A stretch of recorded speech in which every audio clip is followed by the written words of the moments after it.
What's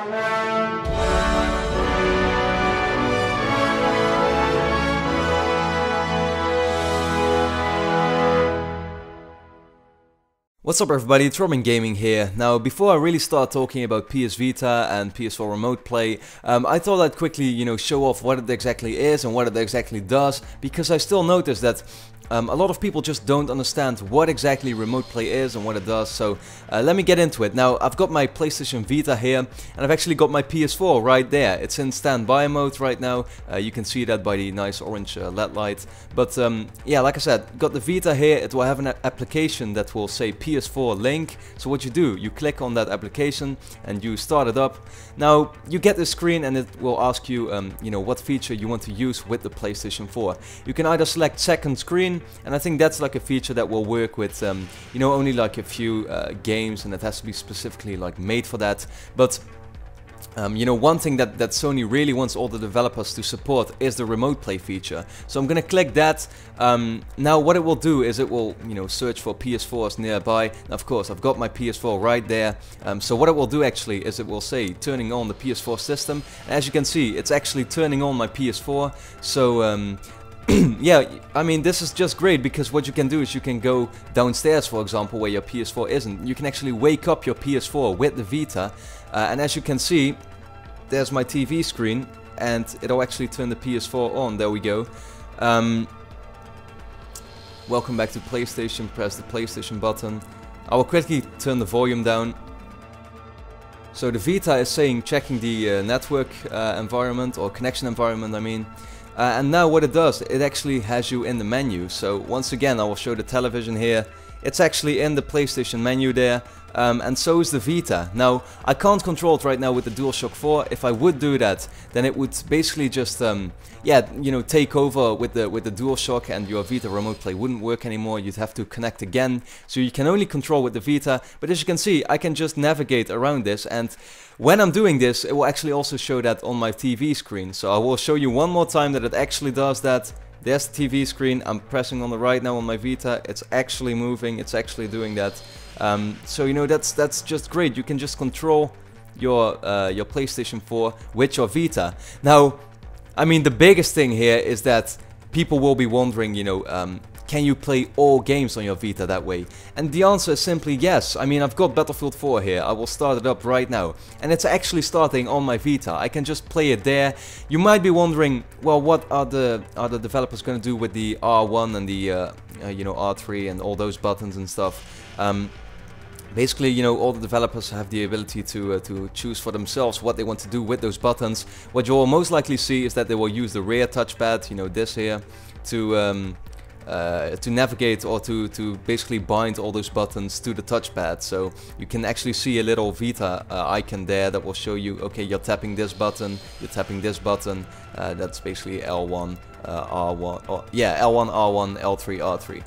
Those will be used because the L2 and the R2 buttons on Battlefield are simply used by the triggers, because that's what you are going to shoot with. So now it will ask me, of course, to press the start button, and here we are in the actual game. What I will do is I will actually search for a nice 64-player server and show you that it actually works. So we're going to the server browser here. Let's see, is this 64-player? Yes, it is. Let's see, yeah, I could join that game there. It had 63 players in it, so I'm joining that now actually. Flood zone, okay, I will quickly wait it out till the loading screen is over, and then I will show you. So as you can see, this is basically what remote play is. It's basically just the same thing as the PS3. I can just play all my games on here. Yeah, I mean, it just works exactly the same, and it looks the same. Of course, the resolution is a bit lower, but I mean, the screen itself is also smaller, so that doesn't really matter. The graphics look almost exactly the same.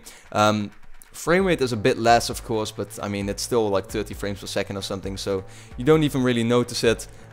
You can just play all your games this way. But now let's really talk about remote play. I'll do that in my normal video. So yeah, let's jump over to some actual real PS4 gameplay. So I hope you liked that little demo there. Now, like I said, I do think that remote play is a great feature. You know, for me to be able to play my games or continue them somewhere else, that would just be great. I mean, we all know that the Vita isn't really doing well at the moment. And I think a feature like this definitely could turn that around. But that's definitely on a certain requirement. Now, This is something that I'm not really sure about at the moment. Like, some people are saying that you can only use remote play on the same network. At the same time, I've seen videos and I've even tried it myself to use my 3G network from my telephone, and I could perfectly, you know, access my PS4 via the remote play feature on the Vita. So it kind of makes me wonder, you know, can I just use that everywhere where I am, where there's just, you know, normal Wi-Fi connection?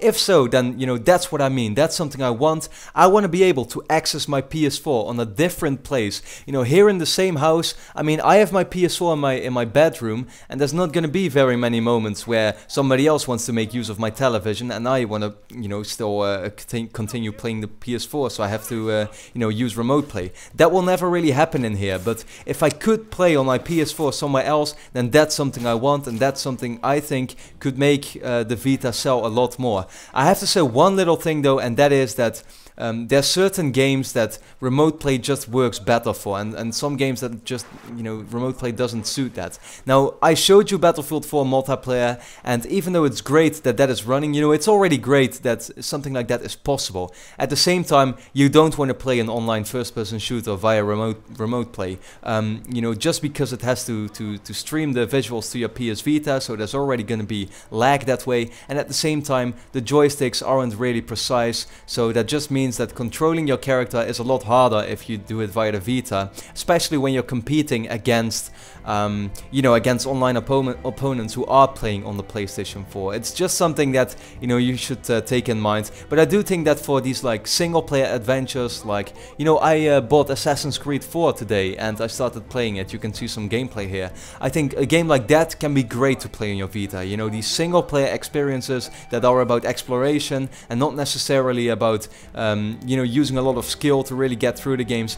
You know, I think that those kind of games are the ones that you want to play via remote play on the Vita. But of course, those are just my thoughts on the Vita and on the remote play function. So let me know what you think about this. Were you surprised with how well the remote play feature works? Are you going to use it? Do you have a Vita, or are you planning to buy it now? Just let me know that kind of stuff. And for now, I want to thank you a lot for watching, and I hope to see you again next time.